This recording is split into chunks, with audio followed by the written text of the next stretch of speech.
On va commencer le Kitzur, l'écouter Moharan, de la Torah 38, de la partie 2. Tignana. Il dit Rabbeinu, les familles, des fois, la lumière du grand tzaddik est très très très grande. Jusqu'à que c'est impossible pour les petits de recevoir la lumière du grand tzaddik.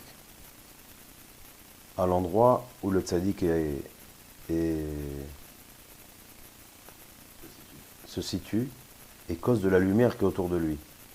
Alors, il est obligé, le grand, de se baisser, de se rapetissir vers le petit et d'aller vers lui. Pour que cette lumière du tzaddik à lui, comment on a dit ? Hein ? Que la lumière devienne moins forte. Elle s'abaisse. Et comme ça, le petit, il sera capable de recevoir cette lumière. Et ça, c'est le niveau, il dit Rabbeinu. Dans l'endroit où tu trouveras sa grandeur, tu trouveras son humilité. Bête, l'essentiel de la chose, c'est que le tzaddik, il faut qu'il éclaire ses élèves, qu'il donne cette lumière à ses élèves. C'est quoi ? Ça veut dire quoi ? Ça veut dire qu'il doit faire grandir la sagesse et les faire sortir du cerveau qui est petit au cerveau qui est grand. Alors, il faut qu'on répète c'est quoi le cerveau qui est petit et grand, parce que celui qui va voir ça, c'est pas obligé. Il y a, d'après le langage de la chassidoute, il y a le cerveau, c'est mochin de katnout, c'est le petit cerveau, mochin de gadlout, c'est le grand cerveau. C'est quoi la différence ? Mochin de gadlout, c'est quand tout va bien pour une personne, quand il se réveille la nuit et il prie, et pour lui il va au mikvé, toute sa vie roule parfaite. Mochin de katnout, c'est quand ton cerveau il commence à se rapetissir tout doucement, parce qu'il y a des problèmes là, il y a des problèmes d'argent, il y a des problèmes là, et puis d'un coup, tu n'arrives plus à rien faire, tu n'arrives plus à prier, tu n'arrives plus à parler, tu n'arrives plus à... Les gens, ils t'appellent, ah, mon frère, comment ça va ? Ouais, ça va. C'est quoi ça va ? C'est parce que ton cerveau, maintenant, il est tout serré comme ça, et tu n'arrives pas à réfléchir, on peut même l'expliquer dans la vie de tout le monde. Des fois, quelqu'un... on lui annonce une mauvaise nouvelle. Que Dieu nous préserve. Alors on voit automatiquement que la personne elle est plus capable de travailler comme il travaillait. Je me rappelle, moi un jour, j'étais petit, j'avais, je sais pas, 14-15 ans, et on était à l'école en train de manger. C'était l'heure du repas. Et puis il y a quelqu'un qui m'a annoncé une mauvaise nouvelle.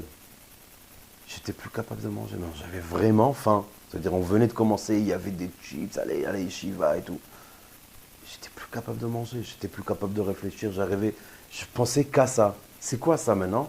C'est Mochin de Katnout. C'est, on te ratrécit toute la tête et ça n'était plus capable de rien faire. Alors, c'est quoi le travail du tzaddik avec cette lumière qu'il reçoit d'Hachem ? C'est de faire grandir ta sagesse. Parce que c'est quoi Mochin de Katnout ? C'est quand ta sagesse, elle ne marche plus. C'est quand maintenant, c'est pas ta sagesse que tu sais qu'il y a Hachem dans le monde et tu sais qu'il y a quelqu'un qui s'occupe. C'est maintenant, c'est j'ai un problème avec le monde. Il y a tout qui s'arrête. Hachem, il est en pause, Chas v'Shalom, et c'est moi qui est en play, et c'est moi maintenant qui va me débrouiller. Ça, c'est Mochin de Katnout.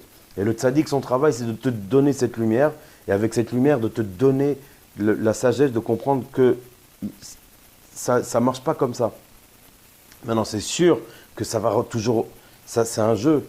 Ça veut dire que tu vas recevoir cette sagesse avec le grand cerveau, et quand tu vas monter de niveau, ça va recommencer que hop, ton cerveau va redevenir pour grandir. C'est obligé de passer comme ça. Mais les familles, et des fois, il va leur donner cette lumière, il va les éclairer avec un visage qui est gentil, avec un visage qui est, comment on dit ? Doux et accueillant. Et des fois, il dit Rabbeinu, il n'est pas capable de donner cette lumière seulement avec des issourim, avec des épreuves, qu'il est obligé de faire des épreuves à ses élèves et de leur les vasotes, bisayon, la honte, et leur faire des hontes pour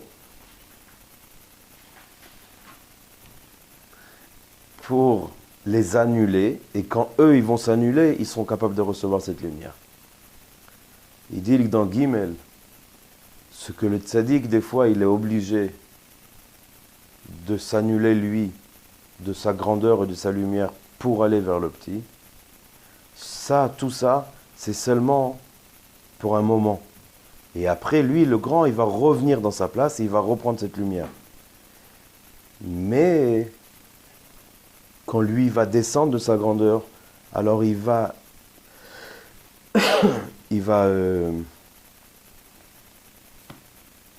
comment on dit ce mot-là? À chaque fois, il part de ma tête. Comment on dit les taken? Réparer. Il va réparer le petit totalement. Et il y a c'est divisé, beaucoup de divisions, il dit Rabbeinu,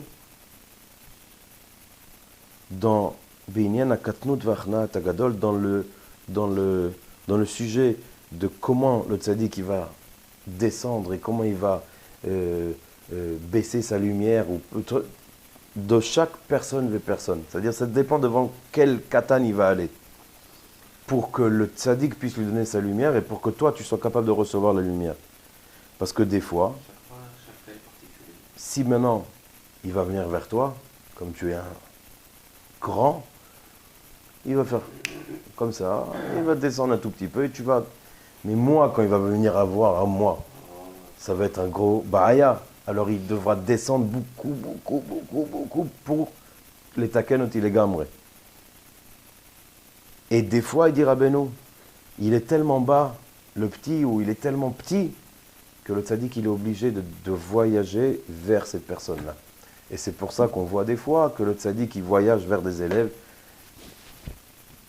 Et c'est connu que Rabbeinu, dans Chaim Moharan, on voit qu'il avait, chaque année, il avait son voyage où il allait voir tous ses élèves.